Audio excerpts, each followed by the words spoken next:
बिस्मिल्लाहिर्रहमानिर्रहीम। आज हमारे दोस्त हमारे पास बतौर गेस्ट आए हैं, बाबर हाशमी साहब, और मल्टी वैरायटी एक्सपीरियंस रखते हैं। बड़ा डिफरेंट प्रोजेक्ट के ऊपर काम किया है और डिफरेंट प्रोफेशंस के ऊपर पूरी जो है ना उनकी एक्सपर्टीज़ हैं। तो इनसे हम जो है ना थोड़ा सा पूछते हैं कि ये हमें जो है ना हमारे जितने भी लोग इस वक्त यंगस्टर बिज़नेस में आ रहे हैं, एजुकेशन ले रहे हैं, कोर्सेज कर रहे हैं, और उसमें बहुत पुअर क्लास भी है, मिडिल क्लास भी है, एवरेज क्लास भी है। तो ये उनको सबको सर्विसेज दे रहे हैं, डिफरेंट एंगल से दे रहे हैं।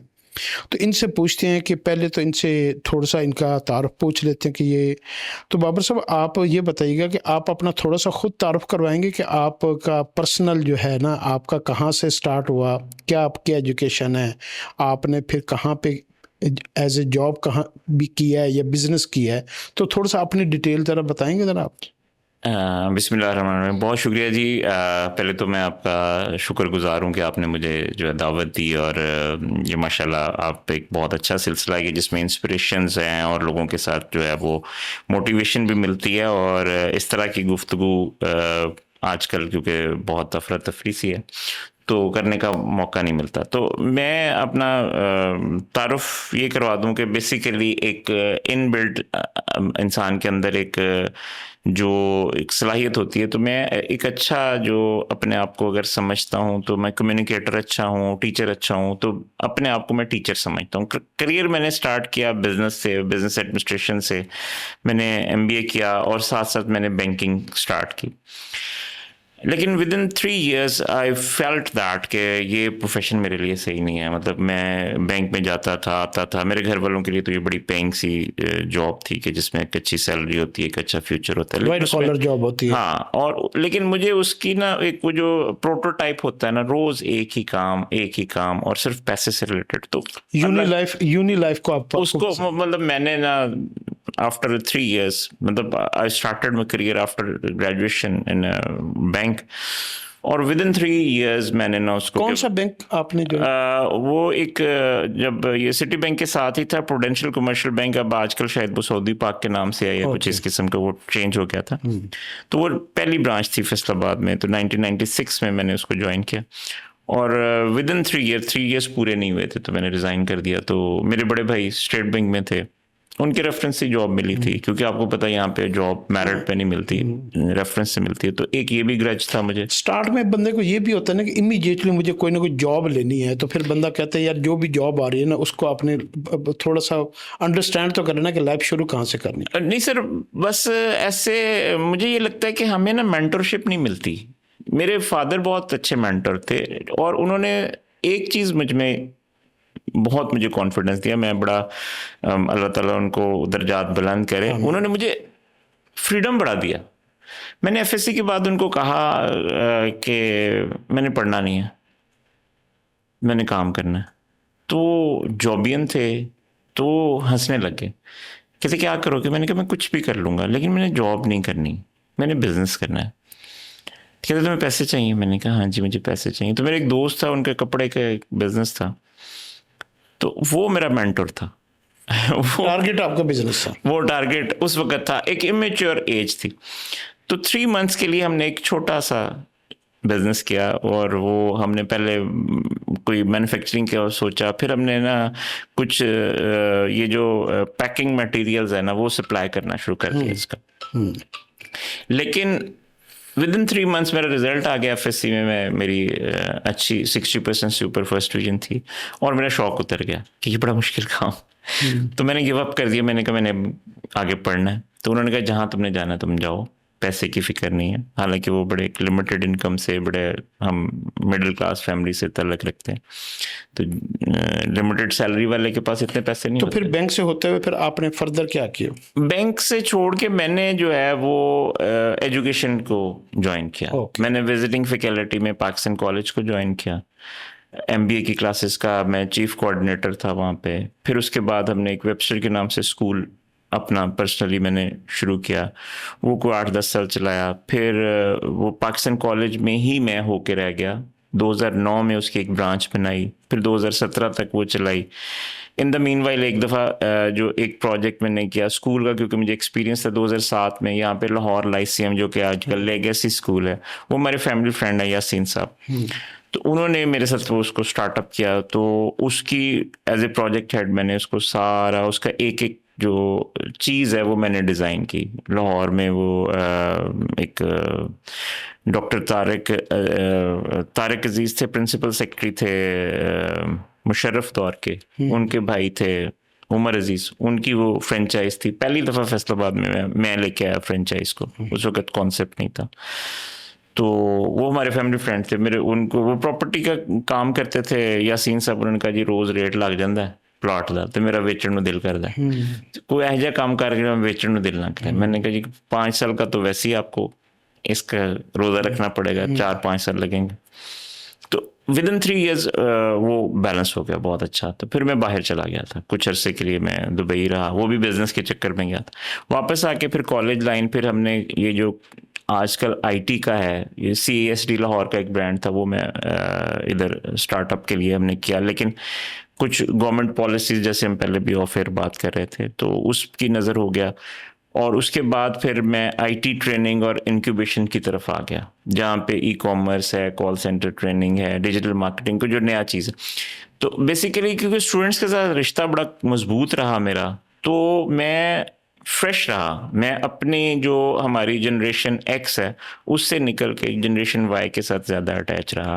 और अब तो आपको पता है कि अल्फ़ा जनरेशन आ गई हुई है जो बचपन में ही मोबाइल यूज़ करते हैं, तो हम कोशिश कर रहे हैं कि उनको कम्पीट करें, उनको फैसिलिटेट करें, क्योंकि वो टैलेंटेड तो बहुत हैं लेकिन उनके पास प्लेटफॉर्म्स नहीं हैं। तो इसी चक्कर में मेरी मुलाकात हुई। हमने कोहिनूर में भी एक सेटअप बनाया लर्नियम के नाम से, वहाँ पे हमने आईटी सेंटर बनाया।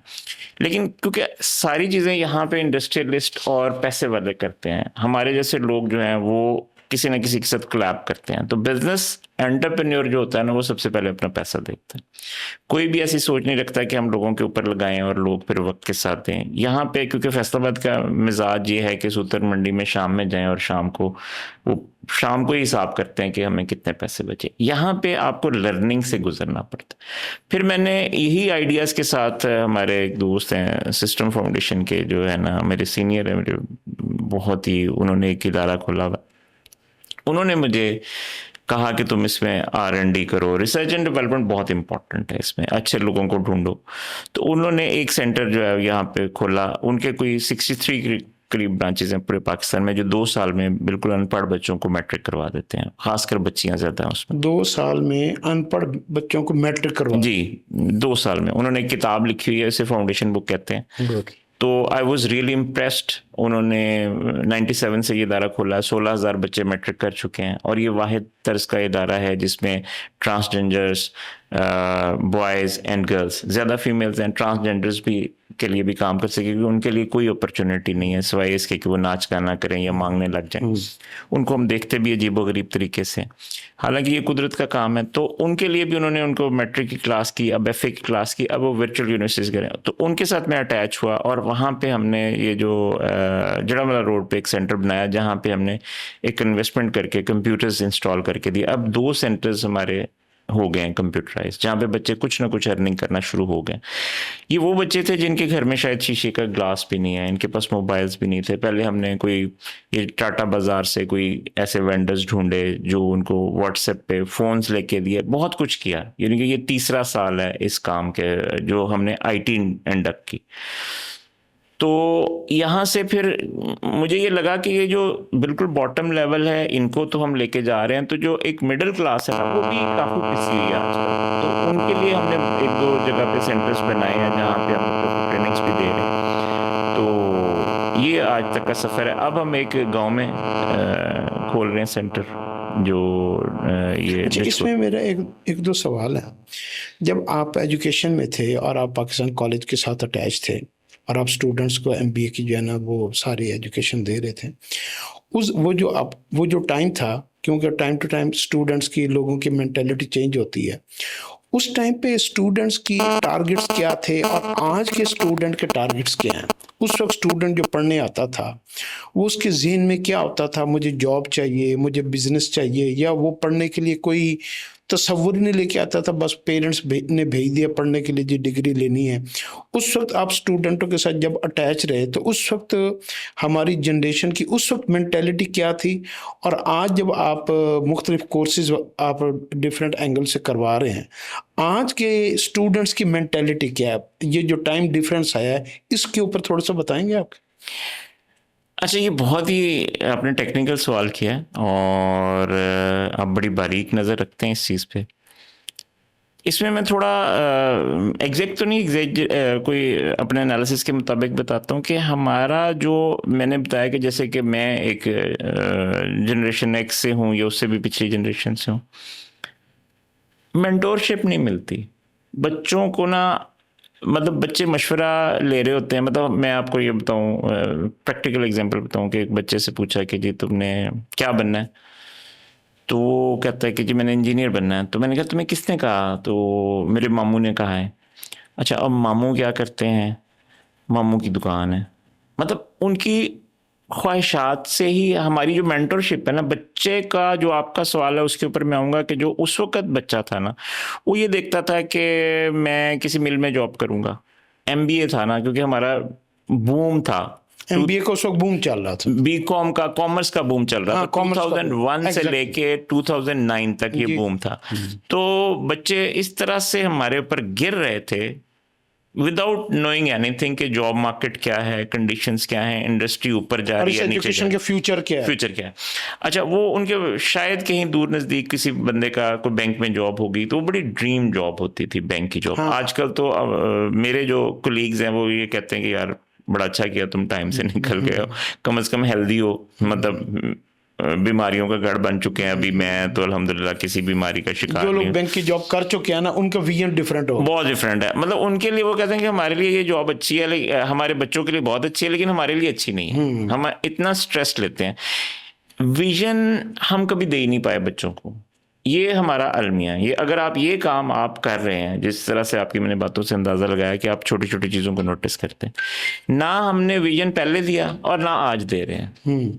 आज भी बच्चा जो है वो आप उससे इन्वेस्टिगेट करें, 2-4 सवाल पूछें। नंबर एक तो स्टैंडर्ड ऑफ एजुकेशन ख़त्म हो गया जब से यूनिवर्सिटीज़ आई हैं, सेमेस्टर सिस्टम आया हमारे पास। मैं एजुकेशन में मेरे पास बहुत सारे लोग जॉब के लिए आते हैं, सॉरी टू से कैलिबर है ही नहीं उनका। जिस सब्जेक्ट में उन्होंने मास्टर्स किया होता है, मतलब एमए इंग्लिश उर्दू में पढ़ के कर लेते हैं। एमए इंग्लिश कर रहे हैं लेकिन उर्दू में पढ़ते हैं। वो ये आप उधर चले जाएं, नोट्स मिलते हैं अमीनपुर बाजार में। वो 2-4 नोट्स हैं जो एमए उर्दू कर लिया, एमए फारसी कर लिया, एमए पंजाबी कर लिया, एमए फलाना कर लिया। अच्छा, कुछ नहीं पता, आप उनसे बुला के पूछें भाई तुम ये क्यों कर रहे हो, क्या मोटिवेशन है? ये इतना बड़ा सवालिया निशान है ना जो आपने मुझसे पूछा है, कि इसके ऊपर हमें सोचना पड़ेगा कि हम अपनी जनरेशन को कैसे दे रहे हैं। हमारे करियर काउंसलर्स होने चाहिए, हमें ये पता होना चाहिए कि कौन सी जॉब मार्केट इस वक्त ओपन है। ये तो अल्लाह भला करे, अल्लाह ताला ने को खास इनायत कर दिया, ये जो एआई आ गया है या सोशल मीडिया आ गया, कि इनके पास फ्रेश नॉलेज आ गया। नहीं तो हमारे पास इतना बसीदा नॉलेज होता है। मैं आपकी बात से ये समझाऊं कि हम अपनी एक कौम का, अपने नेशन का, चाहे वो स्टूडेंट्स का हो, ओल्ड एज लोग का हो, फीमेल्स का हो, हम किसी भी पार्ट ऑफ नेशन को उठाते हैं ना तो पीछे सब अंधेरे ही नज़र आता है कि बगैर कोई डिज़ाइन किए, सोच किए, कोई प्लानिंग किए, सब ऐसे ही चलता जा रहा है। और वो हिट एंड ट्रायल ये रोलिंग स्टोन है, इधर को चले गए। अब आजकल आप जितने प्रोफेशनल से मैंने जब हमने इंस्टीट्यूट आईटी का स्टार्टअप लिया 2000 आई थिंक 21 में, एक हमने बड़ा ये सोच के बनाया एक इदारा कि हम जहाँ पे बच्चों को ट्रेन करेंगे और फिर उनको जॉब तक लेके जाएंगे। जिस तरह का मुझे यहाँ पे भी आपके जो आईटी हब में एक आइडिया मिला है कि आप बहुत अच्छा प्लान आउट कर रहे हैं इस फैसलाबाद के लिए, बहुत बड़ी एक कोशिश है जो अगर अल्लाह ताला आपको कामयाब करे। इसी विजन के साथ हम निकले। तो I visited all the universities of Faisalabad. मैंने जिस यूनिवर्सिटी को विजिट किया, अदनान ये तरफ फोन सुन, सुन कर उसका एड्रेस बता दो, आसिम से मिलवा। मैंने जीसी यूनिवर्सिटी को विज़िट किया, मैंने एग्रीकल्चर यूनिवर्सिटी को विज़िट किया, मैंने एनटीयू को विज़िट किया, मैंने सुपीरियर को विज़िट किया, मैंने जितने इदारे हैं उनके विज़िट किया, क्योंकि मेरा एक अच्छी पीआर है लोगों के साथ मिलना अच्छा, मिलाना। मैं एक छोटा सा सवाल है कि जो अभी आप डिस्कोट में आपने कोई इदारा बनाया है, जी जी। वो डिस्कोट में आपने जाके क्यों बनाया और वो इदारा किस चीज़ का बनाया और वहाँ क्या पढ़ाते हैं उसमें? हाँ, ये भी बड़ा कैची क्वेश्चन है कि डिस्कोट वाला जो हमारा विजन है वो ये है कि वहाँ पे एक सियासी शख्सियत थी, मियाँ अब्दुल कयूम साहब, वो फौत हो गए हैं, और समाजी शख्सियत भी थी, तो उनके साथ हमारे फैमिली टर्म्स हैं। तो उनके छोटे भाई हैं मियाँ अब्दुल रऊफ साहब, ये डिस्कोट के रहने वाले हैं, पराला एक मोड़ है उधर, वो गाँव है उनका। तो एजुकेशन के लिए बड़े कीन है, वो रहते फैसलाबाद हैं लेकिन उनका गांव है, वो अपने गांव को सर्व करना चाहते हैं। तो उन्होंने ये उठना बैठना देखा मेरे साथ, तो उन्होंने कहा कि यार मैं अपने इदारे में, मतलब मेरे भाई की बड़ी ख्वाहिश थी कि यहाँ के लोगों की के लिए कुछ मैं आपकी इस बात से मुझे एक बात याद आई है। मैं लाहौर में अपने बेटे के लिए एक दफ़ा घर देख रहा था, डीएचए का किराए पे घर लेना था। तो मुझे ना एक रिटायर्ड जनरल साहब मुझे मिले, तो वो गढ़ महाराजा के झंग से आके गढ़ महाराजा। तो मैंने उनसे घर किराए के लिए मांगा ना, तो उन्होंने बताया कि जी मैं ये घर है और हम ना हफ्ते में 1 दिन यहाँ होते हैं और बाकी 6 दिन हम लोग गढ़ महाराजा में होते हैं, मियाँ बीवी। तो मैंने पूछा गढ़ महाराजा में आप क्या करते हैं? कहने लगे हमने वहाँ एक स्कूल बनाया हुआ है और हम मियाँ बीवी 6 दिन वहाँ पढ़ाते हैं और 1 दिन हमारी छुट्टी होती है, हम इधर आ जाते हैं। एक फ़िक्र उसने मुझे कहा, जो आपने ये अब्दुल कयूम साहब के हवाले से बात की ना कि मेरे गाँव में आप स्कूल बनाया रहे, उन्होंने मुझे ये कहा, वो मुझे बात ऐसी अच्छी लगी, हालांकि ये बात पुरानी है, फिर मैंने भी वो बात को अपने पल्लू में बांधा। उन्होंने कहा कि मैं गढ़ महाराजे में पैदा हुआ और मेरे बाप ने कहा था बेटा तुम्हारी मिट्टी का ना तुम्हारे ऊपर कर्ज है, तो तुम जहाँ जनरल बन जाओ, जो मर्जी बन जाओ, लेकिन गढ़ महाराजे में तुमने सर्विसेज आके देनी है एक न एक दिन। तो मैं तो अपने बाप की उस बात को ज़हन में रख के फिर रहा हूँ कि मेरी मिट्टी का मेरे ऊपर कर्ज है और मैं गढ़ महाराजा में इसलिए पढ़ाता हूँ। तो ये बात तो अच्छी है, अगर कोई भी बंदा अगर तरक्की जी बिल्कुल। अब वो कयूम साहब तो इस वक्त नहीं है हमारे दरमियान, लेकिन उनके भाई जो हैं उन्होंने अपने भाई की ख्वाहिश को पूरा किया और अपनी ख्वाहिश को भी, क्योंकि वो भी वहाँ के हैं। तो उन्होंने वहाँ पे एक बड़ी अच्छी बिल्डिंग जो है ना सिर्फ आईटी के लिए, ये वाहिद इंस्टीट्यूट है, मैंने फैसलाबाद में भी नहीं देखा। लोग जो है ना वो अपने आप कन्वेंशनल एजुकेशन में एक लैब बना के तो आईटी के कोर्सेज शुरू करवाते हैं, लेकिन उन्होंने एक पूरा डेडिकेटेड कैंपस जो है ना, जो मतलब मेरे पर्पस बिल्ड कैंपस है, जहाँ पे लैब्स हैं, जहाँ पे सारी फैसिलिटीज हैं, जितना कुछ भी एक मॉडर्न एरिया में हो सकता है वो सारी। और मुझे उन्होंने स्पेशली इस बात पे एग्री किया कि मैं वहाँ पे जाके उनके साथ ये काम कर सकूं। तो वहाँ पे ये डिजिटल मार्केटिंग, ई कॉमर्स, रिजकोट जैसे शहर में उन बच्चों के लिए ये फैसिलिटी है, जो कि यहाँ से अब इवन के समुद्री से, बल्कि मेरे पास एक बच्ची है जिसको मैंने वहाँ पे हायर किया है डिजिटल मार्केटिंग के लिए, वो फैसलाबाद आती रही और उसने बताया कि मैं किस तरह से वैन पे आती थी और किस तरह से मैंने यहाँ पे आके अपने कोर्सेज के लिए, और यहाँ पे कोर्सेज की फ़ी भी बहुत ज़्यादा है लेकिन वहाँ पे एक मुनासिब फ़ीस है, और आगे चल के उसको जो है ना वो एफिलिएट हो रहा है नेफ्टेक से, जहाँ पे कुछ बच्चों को फ्री एजुकेशन भी दी जाएगी। तो ये रिजकोट के लिए एक बहुत बड़ी खुशखबरी है कि वहाँ पे जो स्टेट इंस्टीट्यूट, असल में तो मैं समझता हूँ कि अल्लाह के एक निज़ाम है। अल्लाह पाक जो है ना, जो लोग ज़मीन की जिस बेल्ट में भी रहे ना, वहाँ तक अल्लाह पाक ने जैसे रोज़ी पहुँचाता ना, अल्लाह पाक स्किल भी पहुँचाता है। जी ऐसे क्योंकि स्किल भी एक रोज़ी है, रिस्क है, ऐसी है, उसी के ज़रिए रोज़ी, उसी के ज़रिए फिर रोज़ी स्किलफुल जनरेट आउट हो। ये तो बहुत अच्छी बात है कि इस वक्त आपके पास वहाँ कितने स्टूडेंट्स होंगे? अभी तो स्टार्टअप है, इसी के लिए जो है हम अभी। और आप वहाँ मेन कोर्सेज कौन से करवा रहे हैं? डिजिटल मार्केटिंग है, ई कॉमर्स है, वेब डेवलपमेंट है और कॉल सेंटर ट्रेनिंग है, इसके अलावा ग्राफिक डिज़ाइनिंग्स है, ये बेसिक्स ऑफ कंप्यूटर्स हैं, मतलब जितने भी आपके लेटेस्ट कोर्सेज हैं वो वहाँ पे अवेलेबल होंगे। अभी उसका स्टार्टअप है क्योंकि उसकी एफिलिएशन और उसका जो सारा जो सरकारी, मतलब हर चीज़ को वो प्रॉपरली लेके चल रहे हैं। ये नहीं है कि आप 2 बच्चों के साथ चल रहे हैं, वो पूरा एक सेशन होगा जिसको हम स्टार्ट करेंगे और अनकरीब उसको जो है ना वो ओपनिंग हो जाएगी। इंशाल्लाह ताला आपको भी उसके ऊपर बुलाएंगे। मैं समझता हूँ कि ये जो डिजिटल, ये जितने भी आईटी के कोर्सेज हैं ना, हमारे यहाँ बिजनेस हम वर्क स्पेस के अंदर जो लोग आके यहाँ बैठ के काम करते हैं ना, हमारे पास भी तकरीबन 200 से ज़्यादा ऑफिसेज हैं और 4, 5, 6, 10, 15, 20 लड़के मिलकर आपस में जॉइंट एक टीम बनाते हैं और उन्होंने कहीं ना कहीं से, जैसे आपने कहा डिजकोड में आपने कॉलेज बनाया आईटी का, इसी तरीके से मुख्तलिफ जगहों से उन्होंने कोर्सेज किए हुए होते हैं। अब उनको ना प्लेटफॉर्म नहीं मिलता कि उनके पास, किसी के पास कोई स्किल आता है घर से यूट्यूब से सीख के किसी चीज़ का एक्सपर्टीज़ कुछ ना कुछ लेकर, लेकिन उस सारी एक्सपर्टीज़ को कहीं पे प्रैक्टिकली इम्प्लीमेंट करने का उनको कोई प्लेटफॉर्म नहीं मिलता। जी ऐसे ही है, बिल्कुल। तो हमने ये जो बिजनेस ऑफ वर्क स्पेस जो बनाया ना, यहाँ से हमें ये बात का, पहले तो हमारे जहन में बिल्कुल इसका कॉन्सेप्ट नहीं था, ना हमें अंदाज़ा था कि ये इतना हेल्पफुल होगा। यहाँ से हमें अंदाज़ा हुआ कि यहाँ पे लड़के आते हैं इकट्ठे और वो जगह लेते हैं, 4-5 दोस्त मिलकर, या कोई कहीं से हायरिंग कर लेते हैं, एज ए एम्प्लॉय ले लेते हैं, एज ए कॉन्ट्रैक्ट ले लेते हैं। फिर वो किसी के पास कोई स्किल होता है, किसी के पास कोई होता है, टीम बन जाती है। फिर टीम के अंदर रह कर ना, फिर उनके अंदर हौसला पैदा हो जाता है। असल तो बात ये होती है ना कि हौसला भी पैदा करना, कि हिम्मत होगी। जैसे एक अकेले बंदे को कहना आप दुकान खोल लें तो उसको हौसला नहीं होगा, 2 भाई खोल लेंगे तो हौसला हो जाएगा। जी बिल्कुल ऐसे। तो फिर उनके अंदर हौसला पैदा हो जाता है। फिर वो बैठकर यहाँ देखते हैं कि यार यहाँ पे कुछ 60-70-80 ऑफिस में कंपनीज और भी बैठी हैं और वो काम कर रही हैं। हाँ, वो फिर कंपटीशन हो जाता है, कुछ लर्निंग हो जाती है कि यार वो भी काम कर रहे हैं। अब हमारे यहाँ मिसाल के तौर पे मैं आपको दे रहा हूँ कि ग्राफिक डिज़ाइनिंग है। अब हमारे पास ग्राफिक डिज़ाइनिंग के मोर देन 20 ऑफिस हैं। इसी तरीके से डिजिटल मार्केटिंग है, उसके कोई 10-15-20 ऑफिस हैं। इसी तरीके से कोई जो है ना वो है आपका साइबर सिक्योरिटी है, आपका जो है ना वो डिफरेंट जो आपके आईटी के से रिलेटेड हैं, वो सारा इकट्ठे होकर ना, तो वो डिफरेंट ऑफिस से ना, वो एक तो उनको पता लग जाता है कि कई लोग तो अब हमारे पास ऐसे बैठे हैं जिनको आईटी का एक भी स्किल नहीं आता, लेकिन वो एंटरप्रेन्योर बन गए और उन्होंने ये सारा काम आउटसोर्सिंग से करवा के तो बाहर दे दिया।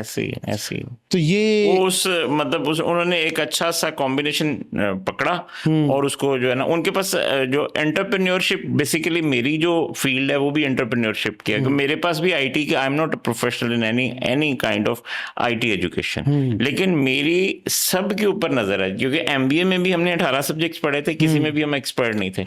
लेकिन बीइंग ए मैनेजर हम हर एक से बात कर सकते हैं उसी की टोन में।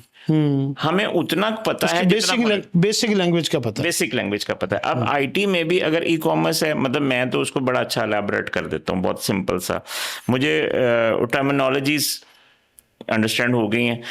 ई कॉमर्स और कॉमर्स में फ़र्क सिर्फ ई का है। ये हमने कंप्यूटर पे बैठ करनी है। मैं ये कहता हूँ कि बाहर एक छाबड़ी वाला ना, वो भी एक कॉमर्स का पड़ा हुआ आदमी, सिर्फ उसके पास डिग्री नहीं है, वो अपनी सेलिंग, उसकी जो सेलिंग स्ट्रैटेजी उसकी है, प्राइसिंग उसकी है, बाइंग वो करता है, स्टॉक वो लेके आता है, वो पूरे के पूरे पैटर्न जो कि हमने एमबीए में पढ़े थे वो एक रेडी वाला भी कर रहा है। अगर उसको हम ई लगा दें उसके साथ तो वो ई कॉमर्स बन जाएगा। इसमें कोई रॉकेट साइंस नहीं। जितना बड़ा ई कॉमर्स एक्सपर्ट है, उनको क्या चाहिए, 4 सेलर सेंटर्स चाहिए, अमेजोन है, ईबे है, वॉलमार्ट है, इट्सी है, इनके ऊपर आपकी एक्सेस चाहिए, वो आपको एक लैपटॉप दे देते हैं। अब आप जितनी मेहनत करेंगे आप उसके ऊपर अपने प्रोडक्ट को प्रमोट करते चलें। मुझे आपने बताया था कि अब हम ना अपने जितने भी आपके पास इदारे चल रहे हैं आपके साथ, उनको आप अर्निंग के भी मेथड सिखा रहे हैं। जी बिल्कुल, हमारा फोकस ही उसी के ऊपर है इस वक्त। जो हमारा फोकस ये है कि हमने जो डिजकोड में भी इदारा बनाया है, उसमें हमने ट्रेनिंग के बाद को वर्किंग स्पेस भी दिया है, क्योंकि हमारे पास जो बिल्डिंग है वो तकरीबन 4 कनाल की है। तो हमने लैब्स बनाई हैं 6, और 6 कमरे हमारे वो खाली पड़े हुए हैं, जिनके ऊपर हम इस तरह से बनाएंगे कि हम उनको बाकायदा स्टोर्स बना के देंगे। अगर बच्चा, ये देखे ना, हमने गाड़ी लेके दे दी एक बच्चे को, चलानी भी सिखा दी, लेकिन उसके बाद उसको चाबी नहीं देते उसकी, वो 4 दिन बाद तो भूल जाएगा, 6 दिन वो चलाता रहेगा तो ठीक रहेगा। हम ये करते हैं कि उनको एक्सपर्ट बनाते हैं, और एक हायरार्की है डेफिनेटली, जैसे आपके पास है, अब हमारे एक आपके पास लिंक है, हमारे अगर 4 बच्चे जो है वहाँ से एज ए ट्रेनिंग निकलते हैं तो हम आपको 6 महीने के लिए वो बच्चा दे देते हैं। इसी तरह से बहुत सारे हैं, हम उनको पढ़ाने के बाद एक ट्रेनिंग सेंटर में पहुँचा देते हैं। आपके पास एक डिजकोड से बच्चा आएगा जिसने कहीं से छोटे से इदारे से कोर्स किया होगा, वो शायद इस प्लाजे में घुसते हुए भी घबराएगा, लेकिन जब मेरा फोन आएगा कि जनाब ये बच्चा आ रहा है, इसको आपने इसका जो हो सकता है वो थोड़ा बहुत कम हो, ज्यादा हो, जो भी है, तो वो जगह बना लेगा। फिर उसको भी हम ये कहेंगे कि उसके बाद तुमने आके हमारे इस तरह से जो चिराग से चिराग चलाने वाली, देखें, अब यकीन करें, मुझे नहीं पता कि आप कभी गए हैं कि नहीं, जो डिजकोड में जाके मुझे सेटिस्फेक्शन हासिल होती है, मुझे यहाँ के किसी भी हाई फाई ऑफिस में नहीं होती। वहाँ के बच्चे प्यासे हैं, डिजर्विंग है, प्यासे हैं सर, रिस्पेक्ट भी वो ज़्यादा है, एफर्ट भी ज़्यादा करते हैं और वो रिजल्ट भी देंगे। यहाँ पे हमारे एनवायरमेंटल इश्यूज बहुत सारे हैं, अगर हम उस पर बात करेंगे तो बात किसी और साइड पे जाए। हमने स्क्रीन टाइम बढ़ाना है बच्चे का, बच्चा बैठ के, आपको टीचर की ज़रूरत नहीं, आपको मेंटर की ज़रूरत है। आपका एआई सबसे बड़ा मास्टर है। अगर आप ये देखें कि हमने अगर उनको एक ट्रैक दे दिया तो उस ट्रैक के ऊपर सीढ़ियां बना दी हैं, अब वो स्टेप बाय स्टेप ऊपर जाता चला जाएगा। यही फॉर्मूला लेके हम वहां पे जा रहे हैं, अल्लाह ताला हमें उसमें कामयाब करे। पैटर्न यही है कि जो हमारी पहली जनरेशन थे ना, वो ज़्यादा, आज जितनी भी ब्यूरोक्रेसी है ना, जो 22वें ग्रेड 21वें ग्रेड के हैं, इनमें ज़्यादातर लोग गांव के हैं। इनके अंदर एक मोटिवेशन थी कि ये ना, इन्होंने ना अपने टारगेट्स को, एम को सेट किया हुआ था कि मैं गरीब बाप का बेटा हूँ और मैंने ना ये अपनी लाइफ को डिज़ाइन करना है और मैंने आगे बढ़ना है। मेरे एक दोस्त हैं, वो मारफलक शेर साहब उनका नाम है, और वो हबीब बैंक के ना सीनियर वाइस प्रेसिडेंट भी रहे हैं। मैं उनके पास एक दफ़ा गया तो उन्होंने मुझे अपनी स्टोरी बताने का जी कि मैं चिन्योट से दरिया झाँक के, और मैं वो कच्छा पहन के, कपड़े सर पे रख के, तो किताबें रख के, तो मैं पढ़ने जाते 4-5 साल पढ़ने जाता रहा और इसी तरीके से वापस आता रहा। और फिर वो एक वक्त आया कि वह हबीब बैंक का वाइस प्रेसिडेंट भी बन गया। तो ये जो असल में ये जो शहर के बच्चे हैं ना, इनमें एक प्रॉब्लम यह है कि इनको फैसिलिटीज सारी हैं, लेकिन इनके एम, मेहनत, एनर्जीज जो है ना, वो उस लेवल के नहीं है जिस लेवल के एम नहीं है। वो जो हार्ड वर्किंग, जो उनके टारगेट्स गांव के बच्चों के हैं ना, वो उस लेवल पे नहीं है। तो अगर एक ये भी सोचा जा सकता है कि अगर ई कॉमर्स और आईटी स्किल्स के सारे प्रोफेशन अगर जो हमारे दही इलाके हैं उन तक पहुंचा जाए तो वो लोग इसको अपनी मेहनत के साथ ज़्यादा कर सकते हैं, ज़्यादा मेहनत के साथ करें, क्योंकि कोई भी काम हो उसको मेहनत तो चाहिए ना। अब आईटी के अंदर भी बेचारे बच्चे टाइम ही नहीं देते ना, यहाँ पे बच्चे तो टाइम ही नहीं देते, रील्स के ऊपर बिजी रहते हैं। अगर उनको बिठाएं टाइम पे आते नहीं है। यहाँ पे वो 100 नखरे हैं। मतलब हमने कॉल सेंटर की ट्रेनिंग की, यहाँ पे हमने रूट्स के कुछ बच्चों को लेके आए और TMUC के बच्चों को लेके आए और हम उनको कॉल सेंटर के लिए जा रहे। अच्छा, अब कॉल सेंटर का काम इतना एक्टिव काम है कि उसने 200-300 कॉल्स करनी है और उसने हर कॉल पे वही इनपुट देना है, जो मतलब आखिरी वाली कॉल पे भी उतना ही फ्रेश होना चाहिए जितना उसका पहली कॉल पे। तो वो आ रहे हैं तो हाथ में जनाब उन्होंने वो ड्रिंक पकड़ी हुई है, वो कोक ले रहे हैं, कोई जूस पी रहा है, कोई साथ वो वेप पी रहा है, माइंड कहीं और इन्वॉल्व है। हाँ, और बैठे कहीं और। अच्छा, हम क्या करते हैं, मैं तो ये समझता हूं कि हमारा जो सिस्टम है उसमें हमें जो बंदा सेल्फ मोटिवेटेड नहीं है, जिसके अंदर से ये आवाज़ नहीं आती कि मैंने कुछ करना है, वो आगे नहीं बढ़ सकता। ये आईटी का काम जो कहते हैं ना, घर बैठे पैसे कमाए और ये तो 3 दिन में पैसे कमाए 10 में, ये तो बिल्कुल फजूल बात, स्कैम्स हैं। मैं बच्चों को बहुत डराता हूँ। मेरे पास जो बच्चा एंट्री में आता है तो मैं उसको अच्छा खासा रगड़ा लगाता हूँ और मैं अपनी टीम को भी कहता हूँ कि इनको टफ टास्क दें। 4 से 5 घंटे स्क्रीन टाइम में बंदे का पता चल जाता है जो 4 से 5 घंटे बैठता है ना। अच्छा, एक करंट इशू आ गया है, ये जो हम सब लोग बच्चों को आईटी, ई कॉमर्स इस तरफ लेके आ रहे हैं। अब अभी गवर्नमेंट ने एक टैक्स लगा दिया ई कॉमर्स के ऊपर, 18% सेल्स टैक्स लगा दिया। एक तो गरीब आदमी का बच्चा है और उसके पास पैसे भी नहीं है, उसने छोटा सा काम किया है और छोटे से काम के ऊपर अगर वो 18% सेल्स टैक्स लगा देगा और फिर प्लस 2% उसका जो है ना उन्होंने लगा दिया कि कोरियर चार्ज, जो भी उसका पार्सल जाएगा उसके ऊपर जो इनवाइस रेट होगा उसके ऊपर 2% इनकम टैक्स डिडक्ट हो जाएगा और वो कोरियर कंपनी उसमें से माइनस करके वो गवर्नमेंट को जमा करवाएगी। प्लस उसकी वैल्यू डिफाइन हो जाएगी कि उसका पार्सल, उसकी प्रोडक्ट कितनी अमाउंट की थी, उसके ऊपर उसको सेल्स टैक्स भी देना पड़ेगा। तो दोनों चीज़ उसकी कैचअप हो जाएंगी, क्योंकि पार्सल जो है ना वो वाया कोरियर सर्विस जाता है और वो सारा जो है ना सिस्टम उनके पास वो चला जाएगा। अब ये 20% की इंक्रीज आ गई, जबकि ई कॉमर्स के अंदर जो मैक्सिमम प्रॉफिट मार्जिन है वो 5 से 10% है। अगर 10% है तो उसमें से 5-6% खर्चे आ जाते हैं। तो अब जो उसके ऊपर ऐड का बहुत बड़ा खर्चा है, जी डिजिटल बिल्कुल, मार्केटिंग एड का बहुत, बजट है, बाकी आपके और बड़े लवाजमात हैं। बल्कि शुरू में तो मैंने ये देखा, मैंने जितने भी ई कॉमर्स करते हुए बिजनेस लोगों को देखा है ना, वो मैंने देखा कि वो पहले साल तो ई कॉमर्स में लॉस करते हैं, क्योंकि ऐसे ही, उनकी ऐड का बजट ज़्यादा होता है, बिल्कुल ऐसे ही। प्लस उनका स्टाफ और लीड्स कम आती हैं। लीड्स कम आती हैं, और उसके फिर उनके रिटर्न बहुत आ जाते हैं, कुछ एक्सपीरियंस कम होता है, कुछ प्रोडक्ट गलत चूज हो जाती है, कुछ उनका कस्टमर को प्रॉपर वो हिट नहीं कर पाते कि मेरी प्रोडक्ट का कस्टमर कौन सा है। तो अब ये 20% टैक्स लग गया, तो इसके बाद आप क्या समझते हैं कि ई कॉमर्स का फ्यूचर भी डेड होने जा रहा है? अभी तो हालांकि इसको बूम ही नहीं मिला, और बूम होने से पहले ही डेड होने शुरू हो गया। देखिए सर, ये आपने दुखी टॉपिक छेड़ लिया। नहीं, अच्छी रियलिटी तो है ना। तो हम तो रोज इसको, दुख हो या सुख मैं हो, आपको बताता हूँ कि हम अपने बच्चों को इस बात की सजा दे रहे हैं कि वो पाकिस्तान में पैदा हुए।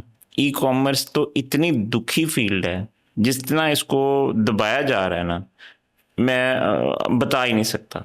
लेकिन हम वो क्योंकि पॉजिटिव बातों को की तरफ लेके जाते हैं कि हम क्या करें, हमारा बच्चा क्या करे। जॉब उसको मिल नहीं रही है, जो डिग्रीज हैं उसके ऊपर पैसे भी बहुत ज़्यादा है, और फ्यूचर उसका कुछ भी नहीं है। ई कॉमर्स में अब हमारा बच्चा जो है वो पूरी दुनिया में जो स्किल है, अब ग्लोबल विलेज है। आप आईटी के ज़रिए आप यूके में बैठ जाएं, यूएस में बैठ जाएं। ये तो आप लोकल ई कॉमर्स को देख रहे हैं कि उसमें डिक्लाइन आएगा। हमारा जो बच्चा है ना, वो लोकल ई कॉमर्स को लेके नहीं चल रहा, वो इंटरनेशनल ई कॉमर्स के ऊपर जा रहा है। अच्छा, अब उसमें फिर ऑल्टरनेट ऐसे हैं कि गवर्नमेंट को नुकसान ही होगा इसका।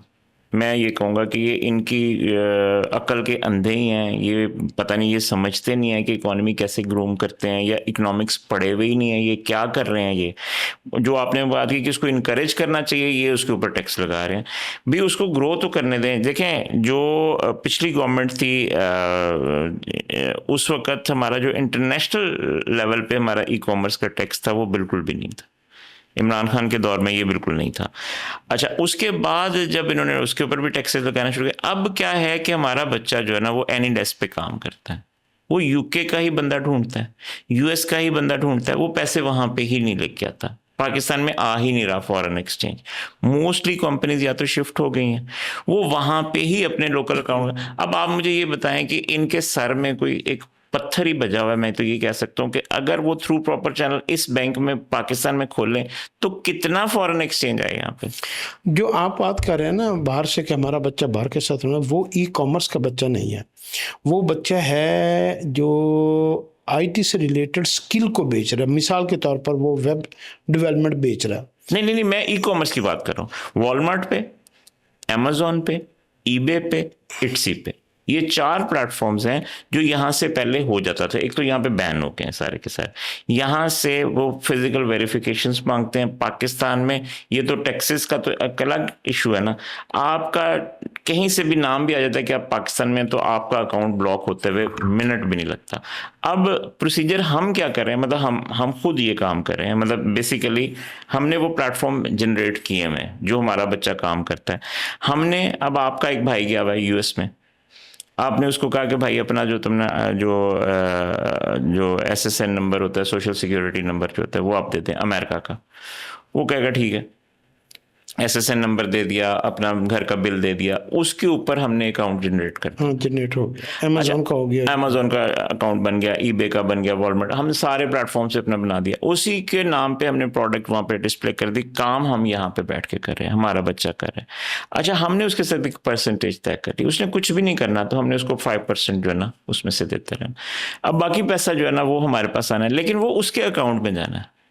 अच्छा, अब वो अकाउंट से होकर आना, अकाउंट से हो जाएगा। वो अब हमें अपने घर पैसे भेजने का, यार पैसे दे दो मेरे, तो को पैसे आ गए, वो अपने पास से दे दें, या हमें वो भिजवा दें, वो अपने घर से ले लें। वो फिर हम दूसरे रास्ते इख्तियार करते हैं। इससे गवर्नमेंट को लॉस है। अगर ये ऑफिशियल वेज जो वो आप ये समझे हुंडी हो गई या हवाला हो गया या कुछ ऐसा हो गया। अगर ये देखिए पूरा इंडिया काम कर रहा है, पूरी दुनिया काम कर रही है, यहाँ पे अकाउंट खोलें, यहाँ पे पेपॉल नहीं है, यहाँ पे कोई भी ऐसी चीज़ नहीं है जिससे डायरेक्टली हमें पैसे आ जाए, तो इसके ऊपर ये गौर ही नहीं कर रहे। क्यों नहीं कर रहे, मुझे समझ नहीं आ रहा ये बात। क्या इनमें कोई पढ़ा लिखा नहीं है, जैसे समझ से बाहर है कि इनको। असल में ना मैंने ये देखा कि बात आपकी ठीक है लेकिन मैंने देखा जिन दिनों में ये बिजनेस बूम पे था ना, जी जी इसकी 3-4 वजूहत हमने देखा। मेरा इसके ऊपर अमेज़ॉन के ऊपर, ईबे के ऊपर, वॉलमार्ट के ऊपर बड़ा डिटेल मेरी रिसर्च है। मैंने इसको देखा है कि जिन दिनों में ये बिज़नेस बूम के ऊपर था, उन दिनों में हमारी मुल्क के अंदर सियासी हलचल इतनी ज़्यादा थी कि लोगों को अपने आप को डिफेंड करने के लाले पड़े हुए थे, जान बचाने के लाले पड़े हुए थे। मिसाल के तौर पर जमातें आपस में टकराई हुई थी, ऐसा जुलूस और तो स्टेबिलिटी तो एक तो गवर्नमेंट, तो जब गवर्नमेंट अपनी मेंटली डिस्टर्ब होती है ना, स्कैटर्ड होती है, तो उस वक्त उसका किसी भी सेक्टर को इम्प्रूव करने का प्लान ही नहीं होता। उस वक्त उनकी अपनी बका की जंग चल रही होती। तो एक तो इमरान खान के दौर, आपने इमरान खान का नाम लिया, उसके दौर से लेकर कोई 6 महीने तक ना ये एक अफरा तफरी का एक आलम रहा है, और उसमें किसी को पता नहीं था कि अब होना क्या है। और ऊपर से बदकिस्मती ये थी कि जिसको वजीर आला बनाया और जो बड़े ओहदों के लोग थे, तो जैसे वो हमारा एक साहब अमेरिका में चले गए, मैं उनका नाम नहीं लेता, वो पीटीआई के बड़े थे, वो कह रहे थे कि उस ज़माने में कि जी चाइना के साथ आप बिल्कुल काम न करें, चाइना हमारे मज़हब का नहीं है, चाइना हमारे कल्चर का नहीं है। इसी तरीके से यहाँ पे इनको तो वो बुज़दार साहब यहाँ पर जिनका कोई ग्रिप पावर ही नहीं थी। तो हमारी गवर्नमेंट जो है ना, एक तो उस वक्त अपने और चीज़ों में चल रही थी। अब रह गई दूसरी, हम देखें, हम एक तो इस वजह से गवर्नमेंट में से कोई बंदा ऐसा पैदा नहीं हुआ कि जो इसके ऊपर तवज्जो देता। बिल्कुल उनको अपनी पड़ी हुई थी। अब दूसरा आ गया कि जब ये बिजनेस में जो लोग पाकिस्तान से गए ना अमेज़ॉन में और उन्होंने बड़ी इन्वेस्टमेंट की, तो वो प्रोडक्ट को पता कहाँ से ले रहे थे, वो चाइना से, पूरी दुनिया से प्रोडक्ट को उठा रहे थे और उठा के तो वो अमेज़ॉन और डिफरेंट जो प्लेटफॉर्म उसी पे दे रहे थे। उनके साथ एक स्कैम ऐसा बड़ा हुआ कि जिसको आज तक किसी ने उसको ओपन ही नहीं किया। वो मैं स्कैम आपको बताता हूँ कि जब वो अपनी कंपनी को एस्टेब्लिश कर लेते थे, एक बड़ी सेल उनकी हो जाती थी और वो जिगरा उनका बड़ा हो जाता था कि अब मैं बड़ा स्टॉक रखूं, मुझे तो बहुत प्रॉफिट हो गया, और कंपनी उनकी रजिस्टर्ड हो जाती थी। तो उस वक्त वो जाना चाइना के अंदर, और चाइनीज़ जो थे ना, चाइनीज़ वो क्या करते थे, वो सेम प्रोडक्ट जो है ना वो पहले बेच रहे होते थे, रजिस्टर्ड वो पहले से होते थे। वो उस मेरी भी प्रोडक्ट उससे रिलेटेड थी, 19-20 का फ़र्क होता है। तो वो ऑलरेडी उस प्रोडक्ट को पहले बेच रहे थे अमेज़ॉन के ऊपर, हर प्रोडक्ट को, और क्या कर रहे थे, मुझे भी बना के वही दे रहे थे और ख़ुद भी बेच रहे थे। जब मेरी सेल को देखा कि मेरी सेल बहुत बढ़ गई यार, कस्टमर इस प्रोडक्ट का बहुत हो गया, तो पहले तो उन्होंने डिफरेंट दुनिया में जितने भी लोग हैं उनको मौका दिया चाइनीज़ ने कि तुम भी हमसे वो प्रोडक्ट लो और वहां पर बेचो। वहां पर उन्होंने फिर एक बहुत बड़ा कस्टमर हर प्रोडक्ट का क्रिएट कर लिया।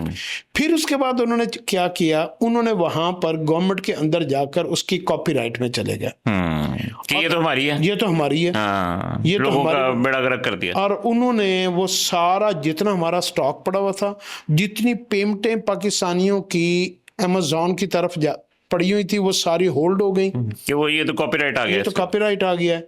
वो कॉपीराइट रिजॉल्व होते होते 2 साल 3 साल लग गया, और उसमें से 80-90% पेमेंट जो ना वो हवा में चली गई, और वो जो ना सारा वो हमारे पूरे पाकिस्तानियों के साथ ये स्कैम हो गया। क्योंकि पाकिस्तानी जितने भी बिजनेस ये कर रहे थे ना ई कॉमर्स का आउट ऑफ कंट्री, ये सारे इंडिविजुअल बेसिस के ऊपर कर रहे थे। ये इनकी अपनी जाती मेहनत थी, ना कोई गवर्नमेंट की प्रोडक्शन, ना गवर्नमेंट की जो है ना कोई तरफ से, ऐसे ही है बिल्कुल अपनी जात की वो लड़ाई। जबकि चाइना की जो गवर्नमेंट है ना, उनकी वो इन्वॉल्व है सारे, वो एक उनके माइनर से लेकर मेजर प्रॉब्लम तक वो उनके बैक के ऊपर खड़ी हुई है।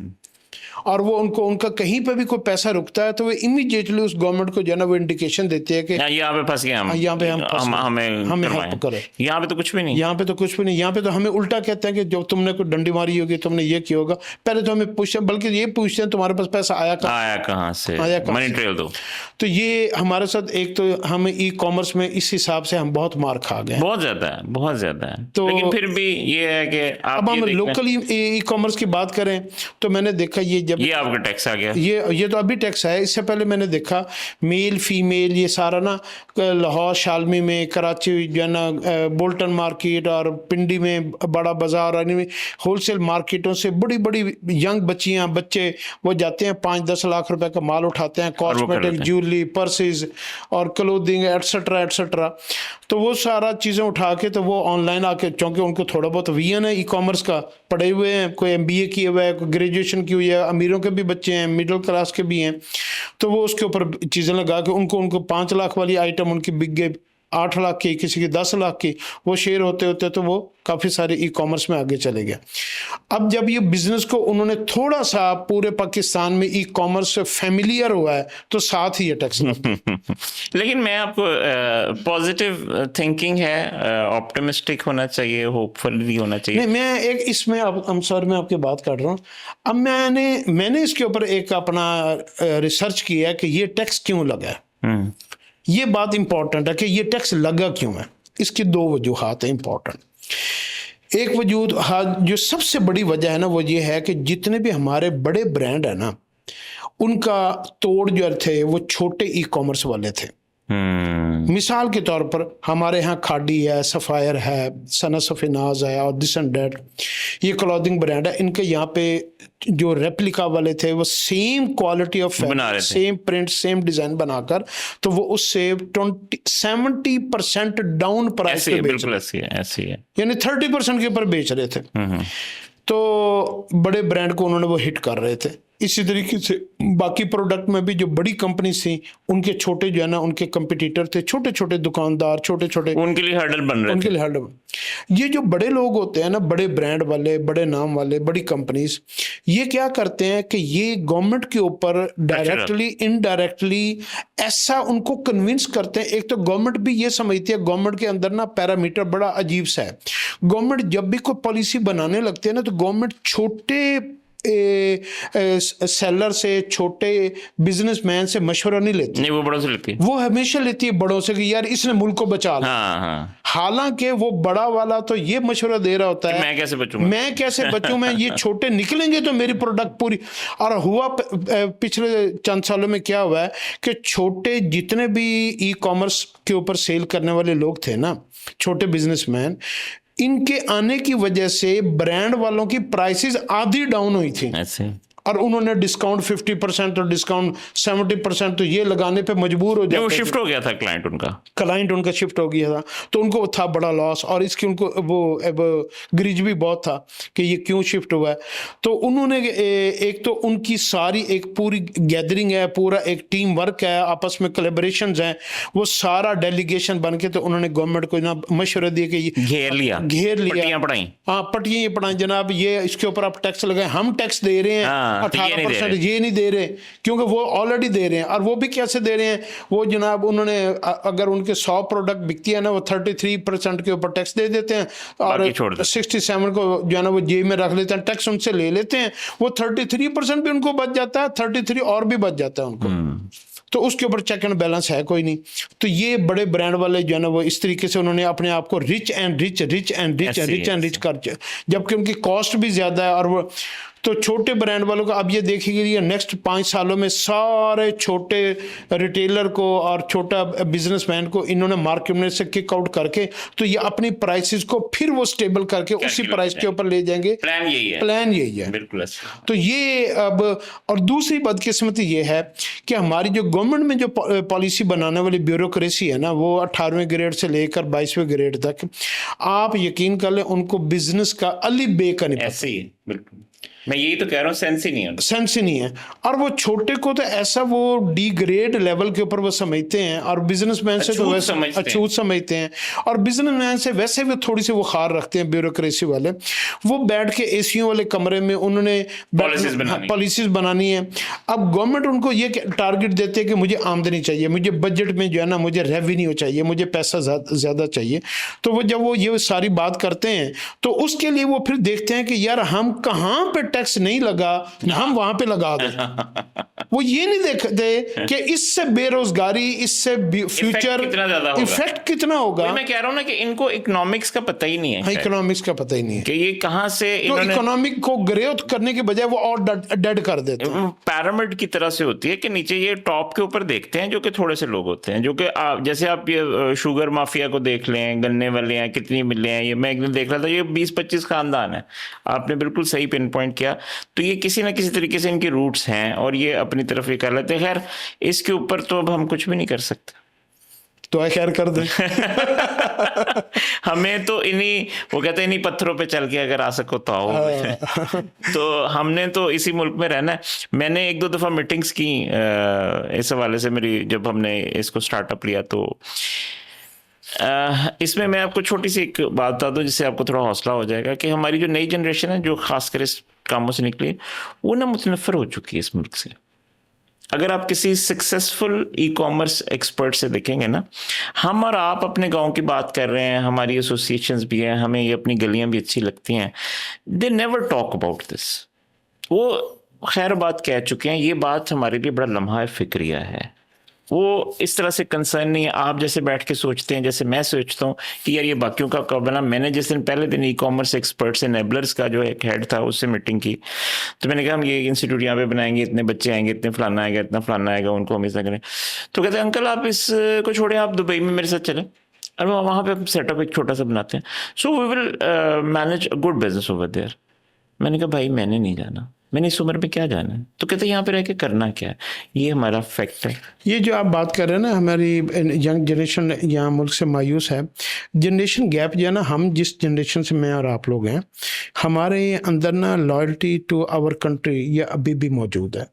हमारी जो यंग जनरेशन है ना, ये गिव एंड टेक के साथ चलती है, ये कैलकुलेटेड है। अगर इनको इनमें जज्बात से निकल गए, हाँ, ये इमोशंस इनके अंदर नहीं है, ये फ्लैट हो गए हैं और ये कहते हैं कि अगर हमें यहाँ से लॉस हुआ ना, चाहे वो मुल्क है, चाहे वो भाई है, चाहे माँ बाप है, वी डैम केयर इट। तो वो इसलिए वो सारे पक्ष भागना चाहते हैं। इसलिए हमें बहुत ज्यादा परेशान नहीं होना चाहिए, ये अपना दिफा खुद ही करेंगे। लेकिन मैं अपने सुनने वालों को मैं एक बात कहूँगा कि आप कोई ना कोई कोशिश करें, कोई डेफिनेटली मायूस ना हो और कोई ना कोई रास्ते, अल्लाह जैसे कोई एक रास्ते के ऊपर बड़ा पत्थर आता है ना, तो हम उसके बाद नए रास्ते खुलते हैं। हम बिल्कुल हाजिर हैं और इस काम में आप जैसे आपका मुझे बड़ा अच्छा लगा कि हमारे साथ हम, वो कहते हैं ना अकेला ही चला था मैं, तो कारवां बनता गया।